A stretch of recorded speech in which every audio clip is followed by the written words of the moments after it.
ಇನ್ನು ಪಾಕಿಸ್ತಾನ ಏರ್ಫೋರ್ಸ್ನಿಂದ ವಾಯುಸೀಮೆ ಉಲ್ಲಂಘನೆ ಆಗಿರುವಂಥದ್ದು, ಪಾಕಿಸ್ತಾನದಿಂದ ಬಾಂಬ್ ದಾಳಿ ಕೂಡ ನಡೆದಿದೆ ಅನ್ನುವಂಥ ಮಾಹಿತಿ. ರಜೌರಿ ಬಳಿ ಪಾಕಿಸ್ತಾನ ವಾಯುಪಡೆಯಿಂದ ಬಾಂಬ್ ದಾಳಿ ನಡೆದಿದೆ ಅಂತ ಪಾಕಿಸ್ತಾನಕ್ಕೆ ಭಾರತೀಯ ವಾಯುಪಡೆ ಸರಿಯಾದಂಥ ಉತ್ತರವನ್ನು ನೀಡಿ ವಾಪಸ್ ಕಳಿಸಿದೆ ಅನ್ನುವಂಥ ಮಾಹಿತಿ ಕೂಡ ಇದೀಗ ಬಂದಿರುವಂಥದ್ದು.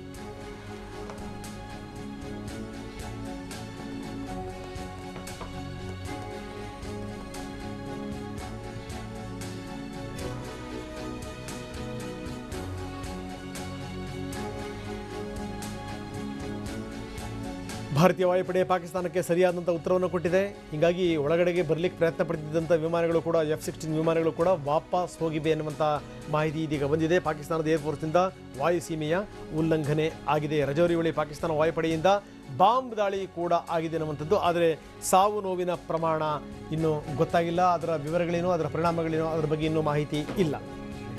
ಇನ್ನು ಪಾಕ್ ಪಡೆಗಳಿಂದ ಉರಿ ಸೆಕ್ಟರ್ನಲ್ಲಿ ದಾಳಿ ಮುಂದುವರೆದಿದೆ. ನೋಡಿ, ಇದು ಭಾಳ ಗಮನಿಸಬೇಕಾದಂಥ ಸಂಗತಿ.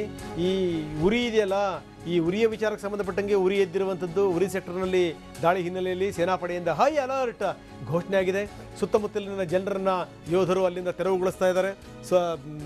ಸುರಕ್ಷಿತ ಸ್ಥಳಗಳಿಗೆ ಅವರನ್ನು ರವಾನಿಸಲಾಗ್ತಾ ಇದೆ. ಜನವಸತಿ ಪ್ರದೇಶಗಳನ್ನು ಗುರಿಯಾಗಿಸಿಕೊಂಡು ಪಾಕ್ ದಾಳಿ ಮಾಡ್ತಿರುವಂಥದ್ದು. ಪಾಕಿಸ್ತಾನಕ್ಕೂ ಭಾರತಕ್ಕೂ ಇರುವಂಥ ವ್ಯತ್ಯಾಸ ಇದೇನೇನೆ.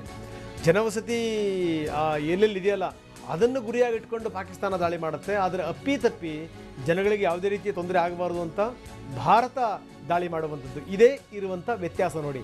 ಮಾನವೀಯತೆ ಅಮಾನವೀಯತೆ ಇದರ ನಡುವಿನ ವ್ಯತ್ಯಾಸ ಏನು ಅಂತಂತಂದರೆ ಬಹುಶಃ ಈ ಎರಡು ಸೈನ್ಯವನ್ನು ನೋಡಿದ್ರೆ ಗೊತ್ತಾಗ್ಬಿಡುತ್ತೆ ನಿಮಗೆ. ಪಾಕಿಸ್ತಾನದ ಸೇನೆ ಮತ್ತು ಭಾರತದ ಸೇನೆ ಇದಕ್ಕೆ ಅತ್ಯುತ್ತಮ ಉದಾಹರಣೆ.